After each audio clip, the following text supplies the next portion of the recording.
10 seconds remaining. 5 seconds remaining. Reserve time. Radiant team ban.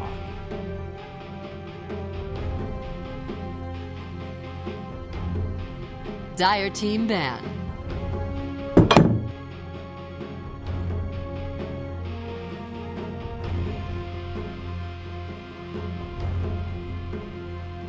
Ten seconds remaining. 5 seconds remaining.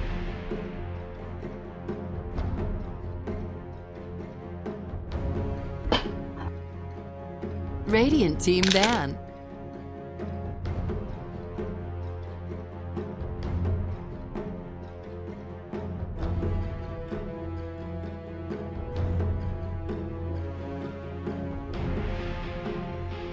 Ten seconds remaining.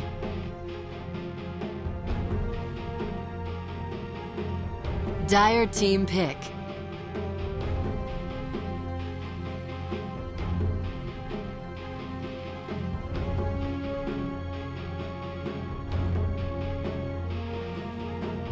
Radiant team pick.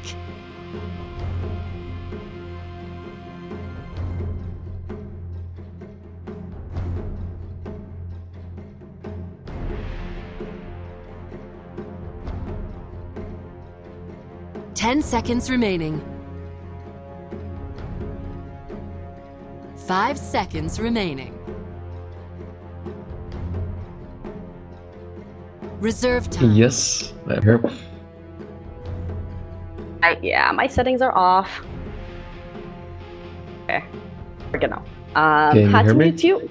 Yeah, I just heard you twice, which I really love your voice, but I think twice is A bit too much, yeah. yeah, a tiny bit. So this should be a really nice match. I mean, both teams, the odds aren't really showing it, I think, but I feel like they're pretty even when it comes to who has the chances of taking this serious.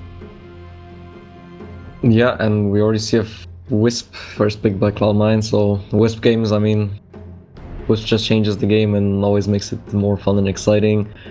Obviously ganking potential, split push potential, 10 seconds and remaining. yeah, Relocated just a great spell. Who's their Wisp player, by the way? You know? They don't play a lot of Wisp. It's true, I haven't seen him running that much. Not sure, I mean, I would Snoya, but your eyes as well, we'll see. And Because I feel like it's not a hero that 10 they seconds remaining. run often, and it kind of fit their style of just, you know, running at your 5 face seconds kind of thing. remaining. yeah, and Rubik is a great board to have with the Wisp, Radiant because team ban. only you have that instant initiation with the lift, like a very solid stun, which is like the one thing that Wisp lacks, no disables. But he's also pretty decent at pushing waves with Fade Bolt, so you can have like Rubik push out one wave, and then 10 if seconds someone goes remaining. to push it back, that gives you a chance to really get on them. 5 And, seconds remaining. Vega responding with Earth Spirit Warlock. I assume that's support Warlock. Reserve time. So both sides picking their two supports in the first phase. It's not too common. But yeah, Warlock, pretty obvious. Like you have the Dire Golem team to ban. respond to relocates. You can drop it on top of them. Pretty good at killing the Wisp, shooting them down. Potato Bonds gonna hit like the Tether guy and the Wisp as well. And it's also a hero that C9 loves. Baby Knight on his Warlock, it's 10 just kind of seconds their remaining. thing. They ran it as a support too, but they ran it a lot as a core. Radiant team pick. Yeah, now both these supports from Vega, Mr. Warlock, they deal a lot of damage, but what they have in common is that they have a lot of their spells get removed by dispels as well as magic immunity. 10 And seconds they're also remaining. both somewhat countered by heals. So I wouldn't be surprised to see Cloud9 5 pick up a seconds Jugger here. remaining. Because Jugger just has a really good time against both of those heroes. And Reserve Vega did time. actually ban out the Lifestealer. Imagine for similar reason. I like that they banned out the Lycan. I'm a bit biased when it comes to that, but I don't know if you get to watch these games, but Dire team Nature Up played Lycan a few days ago, and That was... I haven't seen a Lycan do that well in the later stage of the game in a very long time. Like, it was 60 minutes in, I think, and the Tirad 10 just seconds destroyed remaining. everybody. Well, I missed that game, but 5 seconds it remaining. does make sense if you look at like Wisp and Rubik, their weakness. I mean, obviously, if Reserve time. 650 MS Wolf runs at them, there's not much they can do about it. And yeah, we see the Ursa pickup here, which, as I mentioned, like his ultimate dispels. Radiant team Really nice pick. against all the spells from Warlock and Earth Spirit. And Beastmaster, He's gonna get kited to death here. of course, but that's where the IO kicks in, keeps him alive. 10 seconds Like normally Ursa's remaining. issue is that after his ultimate he just dies really quickly. Wisp 5 helps prevent seconds that and also gives him a lot of extra movement speed. And like initially puts him in a good position with the relocate, so... Reserve time. And Beastmaster is a classic kiting response to Ursa. It's also the vision. I mean, having that hawk available to have that extra information on the map and maybe knowing where the Wisp is, maybe knowing what's gonna happen and be able to kind of react to potential relocates. Exactly, because like when you... Let's say you jump on a core, Primal Roar, and you want to burst them, and you want to obviously prevent the Wisp from saving them. Dire team And that's where the pick. Hawk Vision is useful. You can see where the Wisp is coming from with the relocate and try to cancel it. Either the Warlock ulti or the Earth.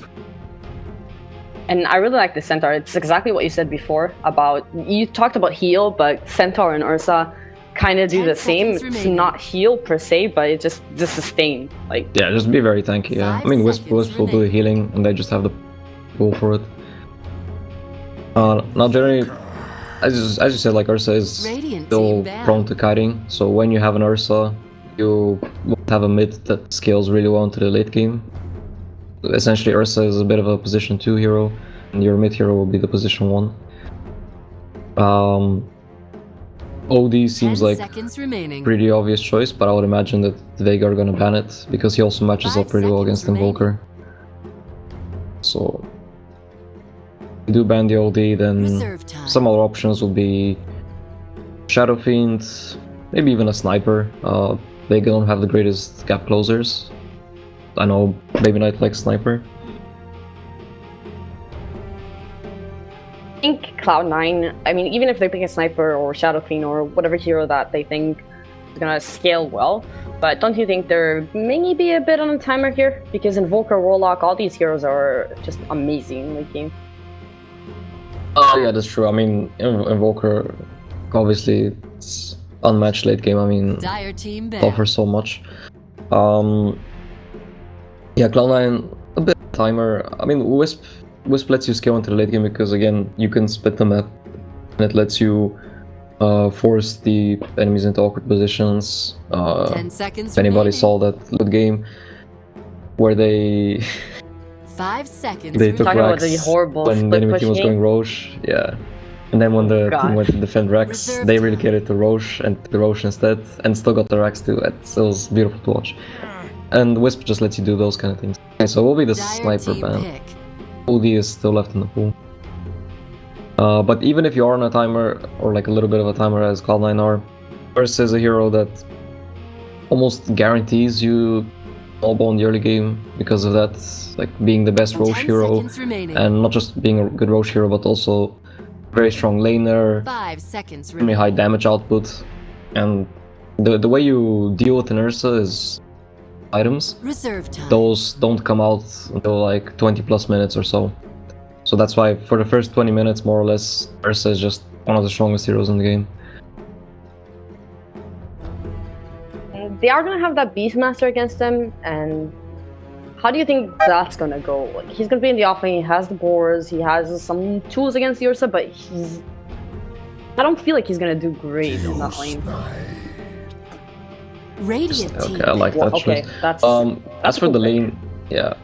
If Earth Spirit helps them, they can sort of contest it as 2, but I don't see them doing that because, again, Ursa is just way too strong in the lane, especially against melee heroes, and they don't want to give 10 Ursa like seconds remaining. any chance of getting kills and snowballing even faster. And if Ursa gets free farm, you don't really 5 mind that seconds much because, remaining. again, like the hero doesn't scale too well. so giving him a couple of free waves in the laning stage is not a big deal. And I imagine like Beastmaster will get his own farm in the nearby camps and possibly just look to defend the tower. AC9 try to go for it. And Ursa is not a great tower pusher, so they should be able to keep the tower alive. What do you think is the reasoning? Ooh, okay. So that's not an LD, not an Norn, that's it. I mean, I think they wanted to. They were like, okay, they're gonna pick a CK. It's like we don't have any wave clear, whatever, and we're just gonna brood you. Yeah, they kind of a bit of an all-in pick, but I like it. CK is obviously a great choice because Ursa is entirely single target. Wisp and Rubik don't really deal a whole lot of damage. Sector damage is also limited, so you're gonna have issues dealing with the illusions. Also, they have an Invoker already, so they didn't really need it. Now, OD would have been nice to deal with the CK illusions, but they went for OD. Their push would be really weak.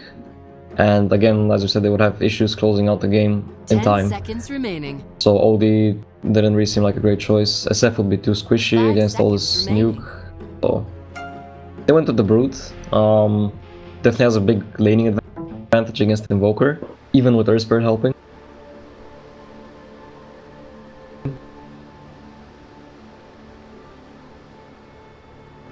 It goes after Vega headline. Battle. We'll have to see what C9 can do in the laning stage. I'm really curious to see how this mid matchup is gonna go. I know Baby Knight, they have run this a few times before with the mid brood. And I mean, he should do pretty well against Invoker, right? Yeah, it's definitely. I mean, they won't pick it up for the favorable matchup with Invoker. The thing is though, there is obviously an Earth that will be helping them out. CK is a very strong carry. Like Warlock will help him in the beginning, but at some point you can afford to leave the CK alone and even send the Warlock mid to help Invoker, because again, Invoker is like their true position 1 in this game. So yeah, I think it definitely won't be easy for Brood to go over the map the way a Brood wants to. I think it's always a bit harder too when you're going for that mid brood, where to push that lane is always more dangerous than to try and push the off lane, because the obvious reason. There are so many different directions that you can get ganked from, and then they're gonna give Vega a huge advantage probably if Baby Knight dies a bit too much. Yeah, and actually it's been a while since I saw this mid brood, and I remember the ways to approach it is that you basically move a bit into the jungle on the left side and make that your safe space as a Brute there with all the trees and the ancients. But now there's a shrine there, so that's like another place people can TP to, and it's not really safe at all. So yeah, I wonder, very curious to see how he's gonna play this. That's true. I didn't think about the shrine thing. It's kind of hard from mid to, because even that camp on the side, the one that's on the low ground, you'll have to, I don't know, risk yourself quite a lot if you want to go there. Yeah. It's Cloud9 things though. I think that's their 30 seconds. Well, that's their thing. Can't apply a lot of solo pressure on mid. The other option would be to obviously relatively early transition to one of the side lanes and help make that tower push very early. Interesting decision. They're going for an aggressive lane. Detra is making his way bottom, so they definitely want to contest this Ursa. Do you think that's a good idea? The mid Beastmaster and a safe lane solo Invoker. Okay. They made a bit of an adjustment. I mean, I figure like they want to put the Beastmaster like he has the access, he deal decently with spiders, tower up, and Invoker should have a easy time just farming top. But Cloud9 do see this and they make the adjustment, and they send their tri-lane top, their center bottom. They So have a bit of a musical chairs game. Yeah, a bit of lane swapping going on. For this mid matchup, Beastmaster obviously does better, but yeah, Brood will still get his farm. And I think this Invoker is actually would have preferred to be mid honestly against the Brood. Top here against Ursa tri-lane gonna be rough. Invoker's a low movement speed hero, only 280. Like one lift and could just go down. The reward also got dewarded, so it's looking very dangerous. Currently, he is playing in a very defensive position. He knows that this is not going to end well if he tries to approach the creeps too. And actually, he's going to get lifted up. Ace coming to him, and he's taking so much damage just from a couple of hits. He's going to throw a Sunstrike. That's not going to do anything, but this aggression is definitely going to work. Already. Yeah, and this was just level 1. When Ursa gets his clap, when Wisp gets his healing online, bonus attack speed, it's just going to get harder and harder. And Invoker just really doesn't scale well in the levels. He's already out of mana. So what do you do at this point? You swap lanes again? Do you say, okay, G's gonna probably have a rough game and we're gonna be okay with that? I think they're okay because at least DCHR seems to be more or less free farming, and Mag is doing great on it. He's actually leveling the axes, and having a Beastmaster far ahead in the early game will help the Invoker. Like, he will create space for the Invoker to catch. Armed Beastmaster means that he has a quicker Necro and he can get buffs. Courier's gonna go down though. What? Where? Yeah, he kinda just sent it in and forgot that Brood has extra movement speed. Late Night then hit it with the spiders. Yeah, that's a bit unfortunate. Did he? I don't think he lost anything. No, he did get his bottle, but and yeah, looks like he's more or less skipping the summons, at least for now. Just going for the axes and the aura. Makes sense. There's not much that the board is gonna do against Brood and all her little spiders. Yep, and pressuring the lane in this way, which is obviously not gonna get the tower, but in your mid tower alive is very crucial, because that's part of Brood's biggest strength is taking on the tower. Trying to maybe put some pressure onto Mag. Training sentries, and we see already like G is running at level 2. Not a very happy Invoker, but he will come back into the game eventually. And yeah, I looked at him with the alacrity, and I just cried a little bit inside from the level 2 jungling Invoker. But yeah, C9 make a nice move. They smoke both. Might be able to find something. DCHR actually going on the aggressive onto Hestejo, but with Noya around here, they are going to heal him up, but they're both fairly low. Seema just running forward. You want to get Noya. He is going to get stopped in place though. And Seema might play with his life for this one. He really wanted the Wisp. And okay, just kidding. He is going to get the Wisp. That's going to be first blood. The double edge is going to finish off the Warlock, but not with Sanego coming in. That might be Hestejo. People are dying all over the place. Hestejo, he's still alive, right? He's not only dealt with Sanego, but now DCHR is back, and Noya as well. This is the longest 4-minute fight I have seen in a very long time. I think the biggest kill was actually Mag, the one that I was looking at. Missed that one. Mag does end up going down. Dire's top Rune deny tower is there. under attack. Just a bit of trading blows. Yeah, it was a support for support. They got the first blood, more or less even. But yeah, like this mid, the Beastmaster dying is definitely not what you want. He's still very far ahead in CS though, doubling up the Broodmother. But yeah, with that kill though, Brood is ahead in that worth actually. Also because part of that CS is spiders, which give less golden creeps. Cloud9, they actually rotated both of their supports to this safe lane. Now they're gonna lift up DCHR. He's gonna get stunned up twice and another hit. That's gonna be a pretty easy kill on the Chaos Knight. Let me know. Might be in a CK bit goes of down. trouble too. He tried to go for a little happy tree plug. This is not really gonna happen. They should have another stun. It's not gonna connect. Great sidestep by him. Seema is gonna get to live another day.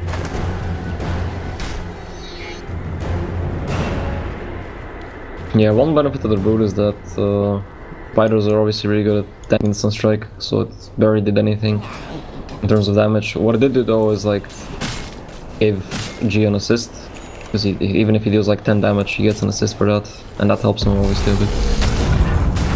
top lane, talking about the G Ursa trying to go aggressive, but now he's gonna get cold snap under the tower, forced to use his ultimate, gonna go for the TP out, and he is gonna be okay, but that was a bit dangerous. It's dangerous, but as long as he has his ult up, there's no real risk of him dying. And it's honestly not a bad play from Ace, because he forces the air spirit up there.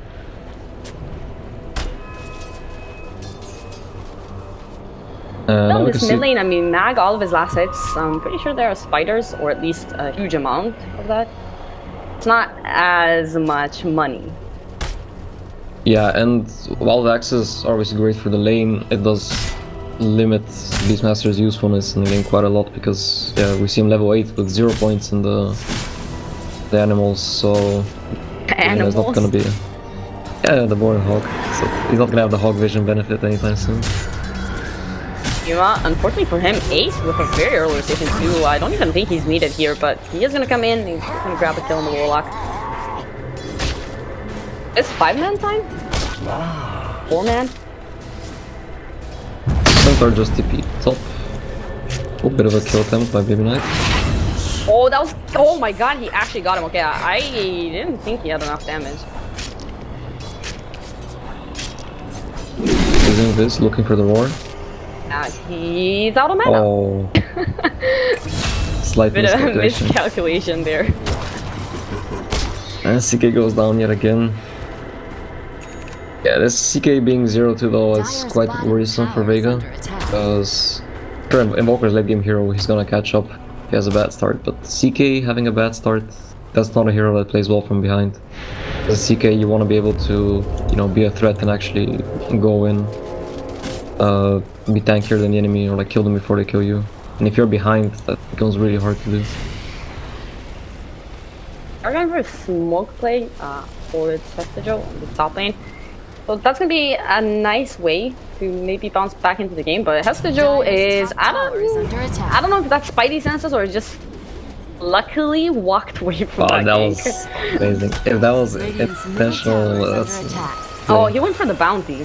But I think he just wanted to ward up, honestly. That was a VAC joke right there. It's working out well. Yeah, both supports on both sides are level 4 for them. So not really online yet. Or killing bottoms. Or not that much that he can do. I'm sorry, I'm a tiny bit AFK, but I was told that my audio is not the greatest, so I'm trying to up myself a bit. So I hope I'm not good. Alright, Wisp is already level 5, and I mean, obviously this Wisp level 6 is the part where the game really changes. Kalan have like 2 great setups, the Centaur stun and the Rubik stun. Attempt bottom. Yeah, I'm watching, they are gonna get the lift, so the roar is not gonna come out from Mag, and that is gonna be the end of that game. They see the Beastmaster TP and they realize, okay, if this guy is committing, boarding bottom, just stampede and get out of there. And meanwhile, Broodmother gets some free damage in on the mid tower. Probably won't be able to actually get it from this. Everyone is far away. They don't have TPs, I think. Oh yeah, actually CK and Invoker are not really able to defend that. And the only one is Beastmaster who's running. It's maybe a bit late. Yeah, it's still up, but it's gonna go down in the next minute or two, the moment anyone leaves this lane. When do you think they're gonna try and go for the first rush? Because they have the Ursa, they have Baby Knight, which is also pretty good against that. And they can definitely get it fairly early.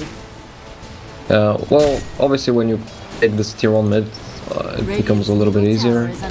You can push in the wave, for some of the defense, like, gives you more information. But I don't think they're pressured to actually Rosh, because again, Rosh is something they will get very quickly, very easily. The bigger challenge for them is these tier 1 towers, so what's more important, so focusing on. And they did get the ward with the level 6, there's the golem. Yeah, he is going to drop it under the tower. They're stuck in a bit of an awkward position now. The Wisp getting separated from his Ursa, and Ace forced to use the ultimate. He is going to get the blink out, very clutch by him. Rise He'll run for it. He is very speedy. And maybe they're into the tree and they're not gonna find him. That stampede was right on time. So painful for Vega. I mean, 4-man rotation. You use your Warlock ult, you use your CK ult, and you only get one support. We'll get a tower out of it, but they lost their tier 1 mid, their tier 2 is taking damage, they're gonna lose their tier 2 top, so overall, like, really bad. I'm not sure why. I mean, they dropped the rock and then there was like no immediate follow-up. You really want your Earth Spirit to roll in as you're dropping the golem, so you can chain it with his thumb. I'm pretty sure he did. Yeah, he silenced them. But I think they really focused on the Wisp because they were scared of, I don't know, it's not level 6, so relocate was not available. Yeah. But Ace was lucky enough to just get that blink out, barely. It was a bit lucky out there to get away, but it really hurts them. They are kind of falling far behind now. It's a 4K lead, it's only 12 minutes in, so that's pretty significant. And I mean, your Chaos Knight is way behind both the Ursa and the Bird now. They might find another one. They found Mag here with the lift. That should be an easy one with the extra damage coming from Rise and Silence, Magnetize, everything thrown on Hestajo. The Sunstrike is not going to connect, and Hestajo now with the Stampede, they are going to find a kill on the backline as well. And well, that's going to be 3-man down. The Wisp. Yeah. I mean, that's classic relocate things. You think you can get a pick off, one guy seems out of position, and then suddenly, boom, 5 heroes there, and you end up dying instead. But still, look at Ace's skill build on the Ursa. I think this is quite interesting. It's a pretty good indicator of their approach to this game is. If you're looking at an early Roche, you'd always max out the Fury Swipes, but he actually has only 1 point in it. Maxing out the Earth Shock first and Overpower second, so suggests he's much more focused on getting kills, fighting, and pushing out lanes as well. And they're really not concerned with getting Roche. Tried, come on, I have to guess sometimes, you know. Hope that's gonna work. It's actually Vega the one smoking. But the spiders are already there. Oh, okay. Wait, what? These are dominated spiders. Yeah. Oh. I was like, stolen? Wait, how can they be stolen? This is from the other team. Yeah, this is a really nice play for them. I mean, C9's decision to not go for the Roche really doesn't make sense because also they're stronger, so by being around on the map and doing stuff, they're applying pressure. Going for the Roche would give Vega a bit of breathing room. A bit of space, but Vega recognized this and actually sneaked the Roche for themselves, which is definitely a bold and unexpected play. And it's gonna pay off. They're gonna get it, but there's not gonna be any contest coming from Cloud9, and also they weren't really able to even get anything out of it. Hestajo might get this tier 1 tower, but no, that's gonna get clipped up. You need an extra TP, it is coming in. Hestajo, he needs to be a bit careful, he's gonna get cold step now. G coming from behind, Hestajo kinda not expecting it, he's still going for the tower. No, it's even gonna get denied. Tried, you know? Yeah, but top lane that you're not gonna use his ultimate, that's gonna be the Aegis popping, and he doesn't have Phantasm, so he is now in a bit of an awkward position. He's gonna do his best to do as much damage as he can, but even that is not gonna do damage. Just when it looked really good for Vega, one dies again. The relocate gonna be mid, right onto Mag. He is gonna use that roar and go for the TP out. They don't have any ways of stopping it, but they do have the damage, and even Ace is gonna grab that. So, a couple of things there. I mean, first of all, the Roche play by Vega is really nice because unexpected move, and you could see C9 didn't see it coming at all. To that, they got the kill on the Centaur because he was quite far out, alone under their tower. And Vega should have realized that if Centaur is there alone, no one is helping him, then the team is probably on the other side of the map. And the CK should have played careful on top.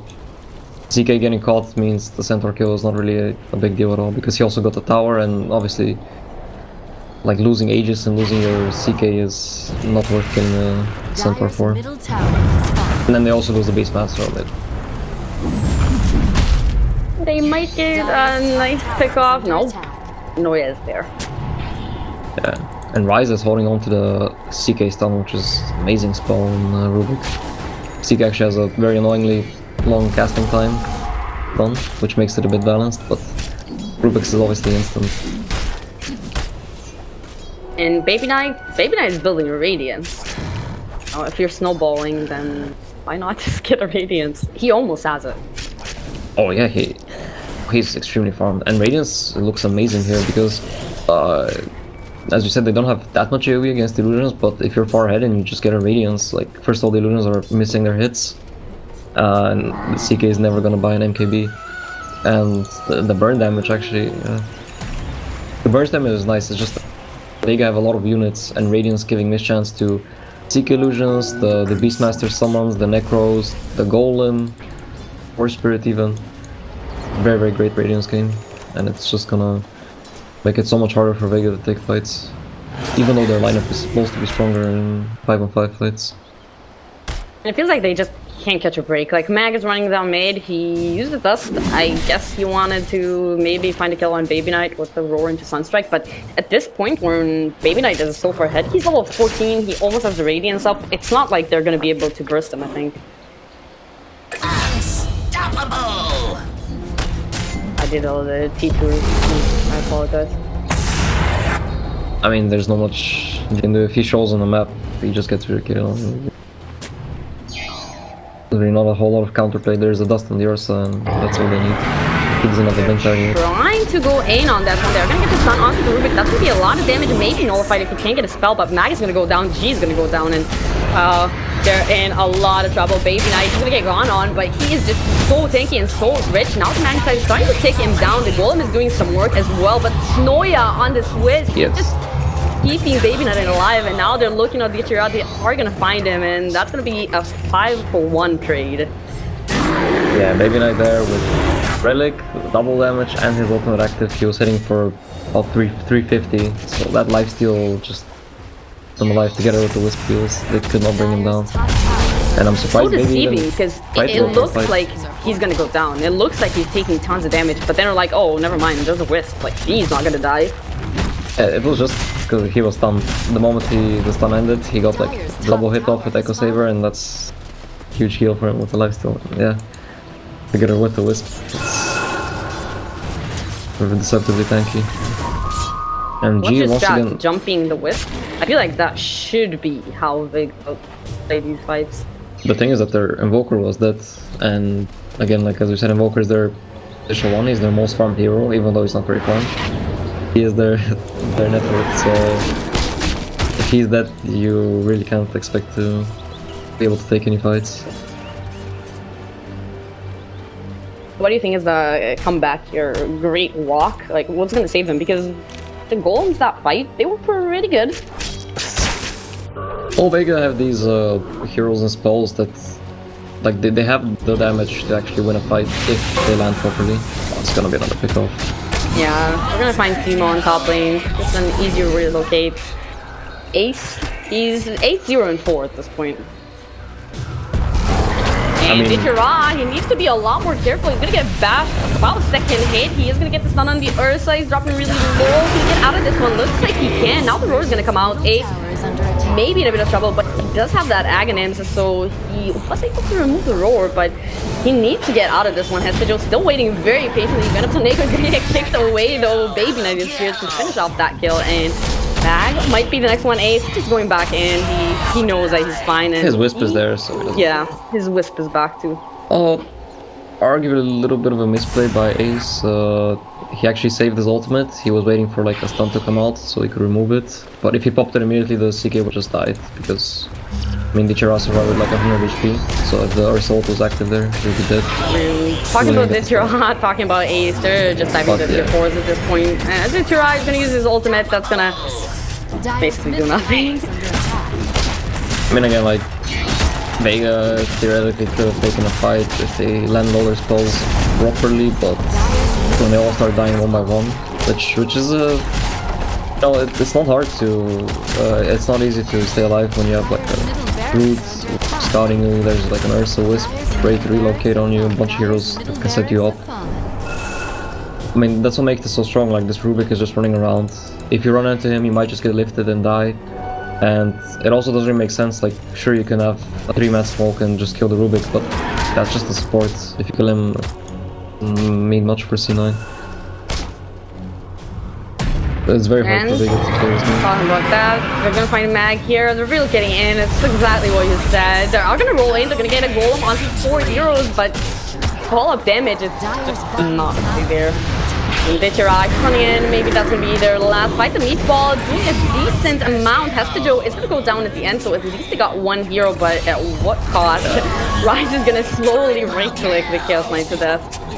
That was one fight where they were clumped, and it might have worked, but Mag actually died without even getting Necros off, without getting his roar off, so they needed every single spell, and yeah, if one hero is dead, can't win the fight anymore.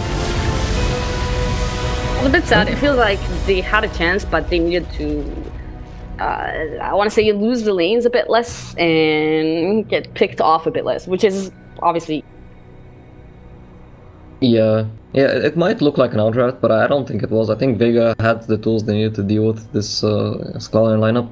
I would say the bigger deal was that Skyline obviously went for something they're very comfortable with. They like these up-in-your-face kind of styles. And Vega were the ones who tried to adjust, but ended up in like rather uncomfortable position, like having their Beastmaster mid, their